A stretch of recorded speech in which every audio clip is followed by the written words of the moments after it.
एक प्रेस जारी कर भारतीय खाद्य सुरक्षा और मानक प्राधिकरण ने कहा कि यह स्पष्ट किया जाता है कि भारत में अधिकतम अवशेष सीमा यानी कीटनाशक मिलाने की सीमा दुनिया भर में सबसे कड़े मानकों में से एक है। वहीं कीटनाशकों के एमआरएल उनके खतरे के आकलन के आधार पर खाने की अलग अलग चीजों के लिए अलग अलग तय किए जाते हैं। एफएसएआई का कहना है कि भारत में कीटनाशकों को कृषि और किसान कल्याण मंत्रालय की तरफ से कीटनाशक अधिनियम 1968 के तहत बनाई गई केंद्रीय कीटनाशक बोर्ड और पंजीकरण समिति के माध्यम से विनियमित किया जाता है। सीआईबी और आरसी कीटनाशकों की मैन्युफैक्चरिंग, आयात, निर्यात, ट्रांसपोर्ट, स्टोरेज आदि को विनियमित करते हैं। एफएसएआई का कीटनाशक अवशेषों की जांच के लिए बनाया गया साइंटिफिक पैनल सीआईबी और आरसी से मिले आंकड़ों को जांचता है। इसके बाद सभी खतरे से जुड़े आंकड़ों की जांच के बाद एमआरएल तय किए जाते हैं। इस दौरान भारत के लोगों की डाइट और सभी उम्र के लोगों के स्वास्थ्य से जुड़ी चिंताओं को भी ध्यान में रखा जाता है। एफएसएआई ने कहा कि वैज्ञानिक आंकड़ों के आधार पर एमआरएल नियमित रूप से संशोधित होते रहते हैं। यह प्रक्रिया वैश्विक मानकों के अनुरूप है और यह सुनिश्चित करता है कि एमआरएल संशोधन वैज्ञानिक रूप से मान्य आधार पर किए जाते हैं, जो नवीनतम निष्कर्षों और अंतर्राष्ट्रीय मानदंडों को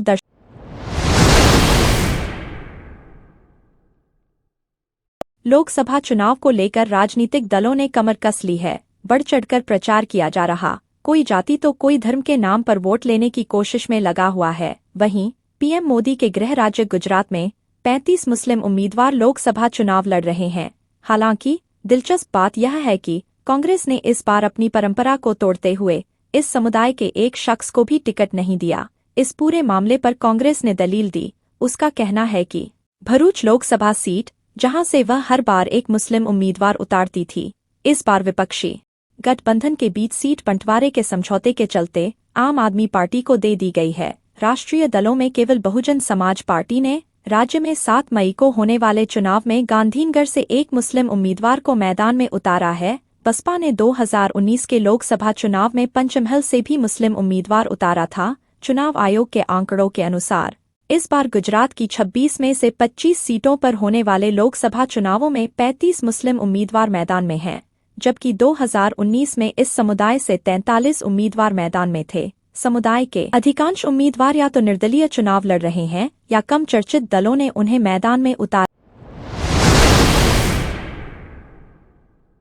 राजस्थान के सवाई माधोपुर जिले में दिल्ली मुंबई एक्सप्रेसवे पर आज सुबह हुए सड़क हादसे में कार सवार 6 लोगों की मौत हो गई और 2 बच्चे घायल हो गए। कार सवार रणथंभौर गणेश मंदिर में दर्शन करने जा रहे थे। इस दौरान किसी अज्ञात वाहन ने कार को टक्कर मार दी। सुबह 8 बजे बोंगली थाना क्षेत्र में बनास पुल के पास हुआ यह भीषण हादसा। कार में सीकर का एक परिवार था जो गणेश जी के दर्शन करने रणथंभौर जा रहा था।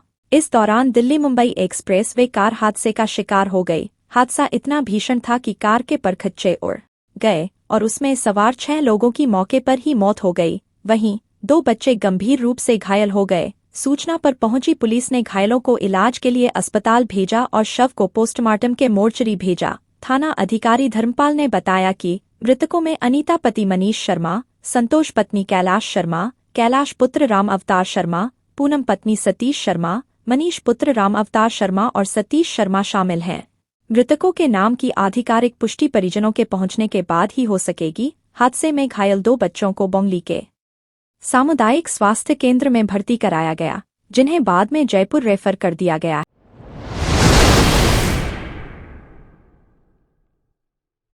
केंद्र सरकार ने हाल ही में प्याज निर्यात से प्रतिबंध हटाने का ऐलान किया। सरकारी सूत्रों ने बताया कि देश में लोकसभा चुनाव को लेकर आदर्श आचार संहिता लागू है। ऐसे में सरकार ने प्याज निर्यात से प्रतिबंध हटाने से पहले निर्वाचन आयोग की अनुमति ली।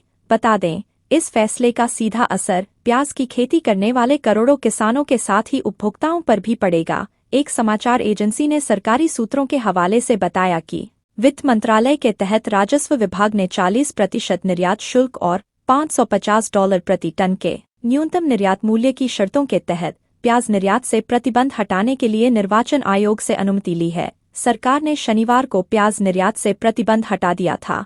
इससे बड़ी संख्या में किसानों को मदद मिलेगी। यह फैसला ऐसे समय लिया गया है जब महाराष्ट्र सहित कई प्रमुख उत्पादक क्षेत्रों में लोकसभा चुनाव के लिए मतदान होने वाला है। सरकार $550 प्रति टन के न्यूनतम निर्यात मूल्य के साथ ही 40% का निर्यात शुल्क लगाया है। इस शुल्क को देखते हुए $770 प्रति टन या ₹64 प्रति किलोग्राम से कम भाव पर प्याज निर्यात की अनुमति नहीं दी।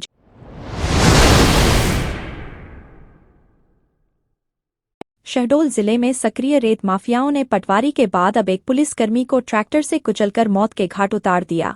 यह सनसनीखेज वारदात ब्योहारी थाना क्षेत्र के बड़ौली हेलीपैड के पास बीते रात्रि करीब 11:30 बजे हुई, जिसमें ब्योहारी थाने में पदस्थ सहायक उनिरीक्षक महेंद्र प्रसाद बागरी के ऊपर चालक ने अवैध रेत से भरा ट्रैक्टर चढ़ा दिया। घटना में एएसआई की मौके पर ही मौत हो गई। जानकारी के अनुसार बीती रात एएसआई बागरी 2 अन्य पुलिसकर्मी के साथ एक फरार वारंटी को पकड़ने जा रहे थे। रास्ते में ब्योहारी थाना क्षेत्र के बड़ौली हेलीपैड के पास अवैध रेत से भरा एक ट्रैक्टर आता हुआ दिखाई दिया, जिसके बाद वाहन से उतरकर सहायक उपनिरीक्षक मंबागरी ने ट्रैक्टर चालक को रुकने का इशारा किया, लेकिन चालक ने भागने के प्रयास में एएसआई पर ट्रैक्टर चढ़ा दिया।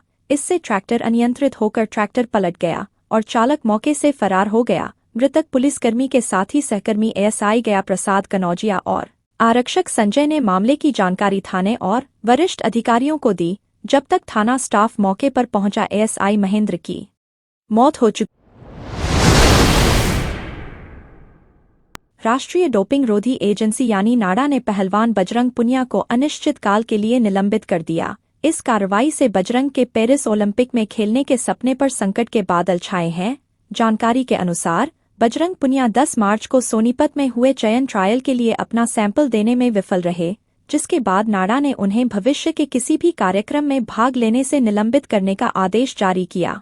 भाजपा के पूर्व सांसद और भारतीय कुश्ती महासंघ के अध्यक्ष बृजभूषण शरण सिंह पर यौन उत्पीड़न का आरोप लगाने वालों में पुनिया, ओलंपियन साक्षी मलिक और विनेश सहित अन्य शीर्ष पहलवानों की कतार में सबसे आगे थे।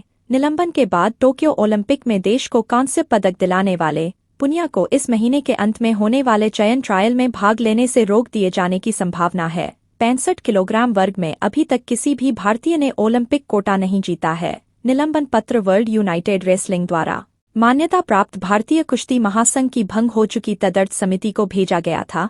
वहीं बजरंग ने कुछ महीने पहले एक वीडियो जारी कर डोप कलेक्शन किट के एक्सपायर होने का आरोप लगाया था। उन्होंने डोप नियंत्रण अधिकारी के निर्देश की अवहेलना की और दावा किया कि नाडा अधिकारियों ने अभी तक उनकी चिंताओं का समाधान नहीं किया है।